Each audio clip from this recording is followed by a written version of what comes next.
السلام علیکم. آج ہمارے ساتھ سینئر قانون ہیں, سابق صدر ہائی کورٹ بار ریاض الحسن گیلانی صاحب موجود ہیں. ہمیشہ آئینی معاملات ہوں, وکلا کاز ہو یا سائلین کو انصاف کی فراہمی یا کوئی اس طرح کا پبلک ایشو ہو, تو ہمیشہ ریاض گیلانی صاحب سر فہرست رہتے ہیں. انہوں نے ہمیشہ جو ایک کاز کے لیے لڑے بھی صحیح, اور آج بھی اسی مقصد کے حوالے سے ہمارا ان کے ساتھ ہم انٹرویو کر رہے ہیں کہ سپریم کورٹ کی جانب سے جہاں پہ ملک کے 4 جو صوبے ہیں, 4 جو ایریاز ہیں جہاں پہ سپریم کورٹ رجسٹری میں باقاعدہ طور پر ویڈیو لنک کے ذریعے کیسز کی سماعت ہوتی ہے, تو وہاں پہ ان کا یہ ایک مطالبہ ہے. ملتان کی, جنوبی پنجاب کی بارز کا بھی مطالبہ ہے. ریاض الحسن گیلانی ان میں سب سے سر فہرست ہیں کہ ایڈوکیٹ سپریم کورٹ بھی ہیں کہ جنوبی پنجاب کے وکلا کو کیسز کی سماعت کے لیے لاہور یا اسلام آباد جو ہے وہ نہ جانا پڑے. ایسے کیسز جو سپریم کورٹ میں زیر سماعت ہوتے ہیں, یہاں عوام غریب ہے, سائلین کو گھر کی دہلیز پر انصاف فراہمی کے حوالے سے جدوجہد کریں, اور اس سلسلے کی کڑی میں یہ اسلام آباد میں احتجاج کے لیے اپنی ٹیم کے ساتھ روانہ ہو رہے ہیں. گیلانی صاحب, بہت شکریہ, آپ نے قیمتی وقت دیا. اس سے پہلے بھی قاضی فائز عیسیٰ جو کہ اس وقت چیف جسٹس پاکستان ہیں, ان سے آپ نے مطالبات کیے تھے, جس میں ججز کی چھٹیوں کا بھی تھا, ججز کی جو تعیناتی کے حوالے سے بھی تھا, جنوبی پنجاب کی محرومیوں پہ بھی بات کی. اس سے پہلے ایک ایشو چلا سر فہرست, آپ نے کورٹ فیس میں جو ٹکٹوں میں اضافہ ہوا, آپ نے درخواستیں بھی دائر کیں. تو یہ جو ایشو ہے, کیا سمجھتے ہیں ویڈیو لنک کے ذریعے سماعت ہونا سپریم کورٹ کے کیسز کی, وہ بھی ملتان سے کتنا اہمیت کی حامل ہے یہ بات, اور آپ احتجاج کرنے کس طرح کا پروٹیسٹ ہوگا؟ بسم اللہ الرحمن الرحیم. سب سے پہلے تو ایک بات کلیئر کر دوں کہ ہم پوری دنیا میں جدید ٹیکنالوجی کا استعمال ہو رہا ہے, ہماری عدلیہ اس سے بہت دور ہے. اس وقت جب 4 جگہوں پہ پاکستان کی یہ ویڈیو لنک کی سہولت موجود ہے, تو میرے جنوبی پنجاب کے 4 کروڑ عوام ہیں, ان کو کیوں اس سہولت سے محروم رکھا گیا؟ میرے علاقے کے لوگ تو غریب ہیں, میرا مزدور کسان ہاری, اس کے پاس اتنے سفری اخراجات نہیں ہیں, اس وجہ وہ سپریم کورٹ تک جا ہی نہیں سکتا.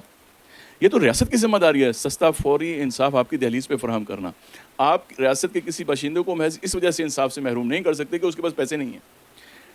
ملتان میں اگر یہ ویڈیو لنک کی سہولت دے دی جائے, جیسے باقی شہروں میں کیسوں کی سماعت تو اسلام آباد میں ہی ہونی ہے, وہیں ججز نے بیٹھ کے کرنا ہے. یہاں سے وکلا ویڈیو لنک کے ذریعے اپنے آرگومنٹس دیں گے, اس سے یہاں کے باشندوں کو سفری اخراجات سے نجات مل جائے گی. کیا سمجھتے ہیں, آپ سپریم کورٹ کے وکیل بھی ہیں, بہت سے کیسز آپ کے سپریم کورٹ لگے بھی ہوتے ہیں, آپ سمیت ملتان کے بہت زیادہ 150 کے لگ بھگ یا اس سے بھی شاید زیادہ وکلا ہیں جو جا رہے ہوتے ہیں, کیسز کی زیادہ تعداد ہے. جب سائل کو آپ اسلام آباد لے جاتے ہیں تو کیا سمجھتے ہیں کتنا خرچہ ہوتا ہے؟ ظلم ہے سائل کے ساتھ. ایک دفعہ آنے جانے میں منیمم 50,000 خرچ ہو جاتا ہے. وہ جو میرا بیچارہ مزدور ہے, کسان ہے, جو پسا ہوا, میرے علاقے کا طبقہ تو محرومیوں کا شکار ہے, ان کے پاس کہاں سے اتنے بھاری سفری اخراجات ہے؟ وہ اس وجہ سے نہیں جا سکتے, وہ اپنا مقدمہ اپنا حق چھوڑ دیتے ہیں. اتنا ظلم ہے میرے اس جنوبی پنجاب کے ساتھ, کسی نے نہیں سوچا. آپ پہلے بھی پروٹیسٹ کرنے گئے سپریم کورٹ کے باہر, کیا کچھ نہیں ہوا, دوبارہ جا رہے ہیں, کیا سمجھتے ہیں پھر کچھ نہ ہوگا؟ دیکھیے, ہم نے 6 جون کو وہاں پروٹیسٹ کیا تھا, ہماری وہاں آفیشل سے رجسٹرار آفس میں ملاقات ہوئی. انہوں نے کنسرن آئی ٹی سیکشن کو بلایا, تو انہوں نے جواب دیا ہم نے کہ یہ فیزیبل ہے, بہت آسان ہے.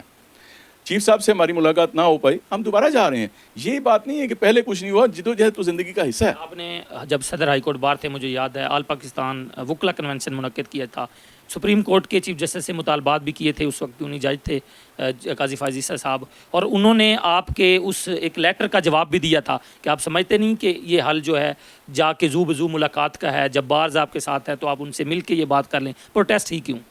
جی, ہم نے بڑی کوشش کی ہے چیف جسٹس صاحب سے ملاقات کے لیے, ہماری بارز نے بھی کوشش کی ہے, لیکن وہ اپنی مصروفیات کی وجہ سے ہمیں ٹائم نہیں دے پائے.